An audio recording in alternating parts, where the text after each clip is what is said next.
to hire workers and do other good things that are economic. The next story I'm going to tell you is that of Denmark, an example of climate legislation done right and a concrete counterexample to claims of economic gloom and doom. In the early 1990s, when Denmark instituted a carbon tax and started participating in the EU emissions trading system, its unemployment rate was 13.8%. In 2008, that rate was 2.6%, and in the global recession, it never went above 4.2%, which is less than half of the United States' 10% unemployment rate. If you're going to talk about jobs, look at Denmark. Denmark was named by Forbes the world's best country for business. Its GDP has grown over 40% since 1990. It was named the world's happiest country, although I don't know if that is true. In short, the economy has boomed and the environment has come ahead too. Denmark's greenhouse gas emissions have dropped by 14% since 1990 in the midst of these strong economic indicators, and its energy use has remained constant. 14% greenhouse gas reductions. The connection between this economic growth and environmental benefit in Denmark is the boom in renewable energy. Denmark went from 99% imports of energy to complete energy independence, and they now get 30% of their electricity from renewables. Despite the fact that it's a tiny country, their wind industry makes up a third of the globe's total industry, powers over 40,000 homes, and brings in $4.7 billion euros in exports. This success came directly out of government involvement, carbon taxes, tax breaks and subsidies, and guaranteed payment to wind companies. Was there a cost to the government in the short run? Yes, but look what it did in the long run. The lesson here is this. At best, Denmark's climate policy helped cause its economic success, and at worst, it certainly didn't get in the way. On the opposite end of the spectrum, you have the United States. We've seen these cries against environmental regulation before, and the place we saw them was Detroit. In 2005, U.S. auto companies sued the state of California for increasing its fuel efficiency standards, with U.S. requirements only about half of the 45 miles per gallon required in Japan and the 47 miles per gallon required in the European Union by 2012. Automakers claimed that making their cars more efficient would bring down their companies with these high costs. So they didn't. They kept making their gas-guzzling SUVs, and when oil prices spiked, 3 years later, they were bankrupt. Despite several economic studies, including one by the Union of Concerned Scientists in 2001 telling them not to, Detroit stayed on their inefficient path, they fell behind the rest of the world, and they paid for it. University of Michigan economists estimate that fuel efficiency standards in Denmark would have increased, in Detroit, would have increased the profits of these auto companies by $3 billion. But by winning the fight against climate legislation, Denmark lost the fight to stay competitive. By Denmark, I mean Detroit.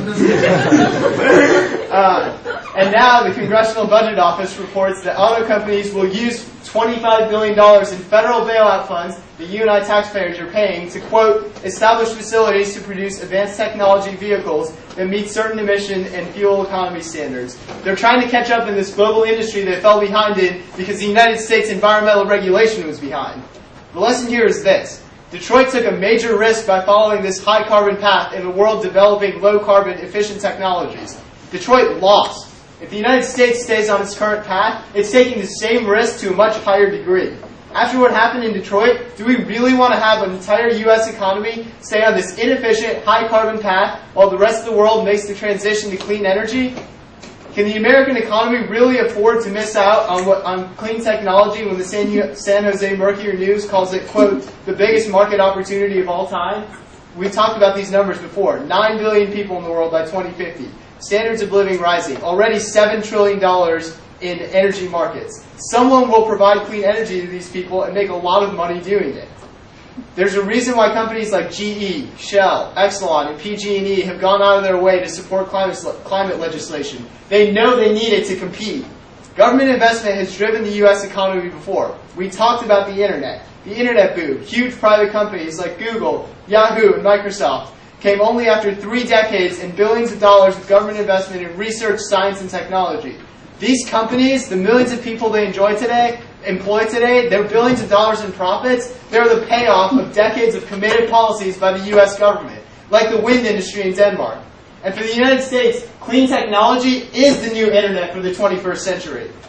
Look, on this side of the debate, we do believe that the benefits of averting catastrophic climate change are enough to pass climate legislation.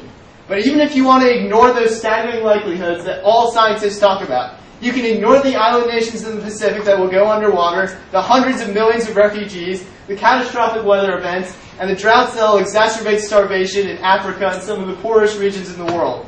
Even if you take into the fact that every major science institution in the world warns that these are the consequences of inaction, and somehow you manage to throw that out the window, we still must pass climate legislation because we need it to bring the U.S. economy into the 21st century. You're here. Okay.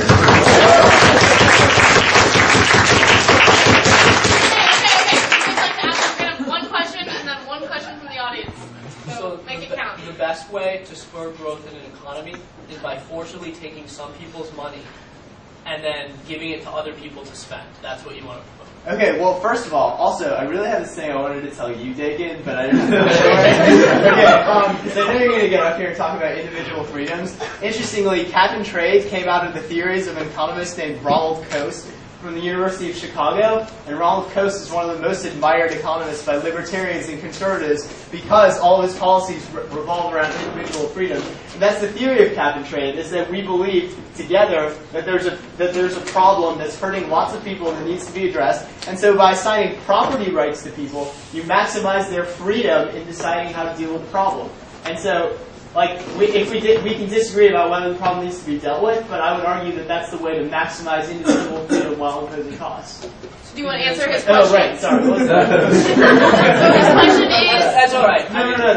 I'm going to just talk about what you just talked about, so it doesn't matter. Okay, wait, I really want to answer His question was... Is the best way to spur economic growth by forcibly taking some people's money and giving it to other people? Okay. Well, in most instances, I agree with you that free market maximizes economic growth. I mean, if you look at like those, the two curves you see in Econ 1A, there's no little like deadweight loss in the triangle. But the thing is, by government investment in research, and so the market failure that Andrew, I think, talked about, which is a lack of investment in research and technology, does decrease growth in the long run in those industries because more investment can benefit all the companies in the industries by taking advantage of the learning curves, the economies of scale, and getting to these things is what drives the growth. The second quick thing that I really want to mention is that the reason that a lot of times that's necessary is because of something called first mover advantage. Michael Porter, a Harvard Business School economist, the most quoted professor in economics, talked a lot about this. Anyway, right. So the point is, if other countries impose these regulations first, and the United States eventually gets around to them, that's a lot worse for the companies in the United States because they weren't working on it earlier, and they come into the market at a great disadvantage. Okay, so can we take a question from the audience? Yeah, you've had your hand up for a really long time. Yes, thank you.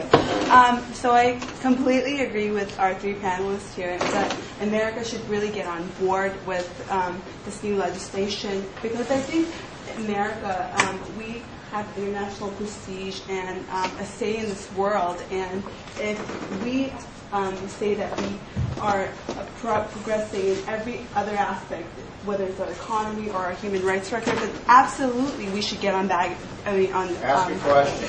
Okay, so my question is, what is the short term and what can we as Stanford students do in the short term and long term level to like help out with either green energy or raising awareness about the issue or anything of that sort?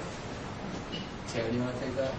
I mean, the great thing about this issue is there's so many different ways to approach it. And this is a massive new industry, and whether you're an entrepreneur or you're a policymaker or you want to be involved in all kinds of different ways, you want to be a scientist or an engineer, there's so many ways to do this. I think being at Stanford, given that we did really lead the information technology revolution, being Stanford students, I think one of the most critical roles we can really play is really leading the clean energy revolution, trying to drive forth innovation in these technologies as much as possible. So that includes every stage of the innovation pipeline, from basic research and development to demonstrating, deploying the technologies, to being on the entrepreneurship side, like some of you in this room already are. So I think there's lots of ways we can do that. And if you want to work on the policy side, I'd love to talk to you about it because all the three of us are working to advance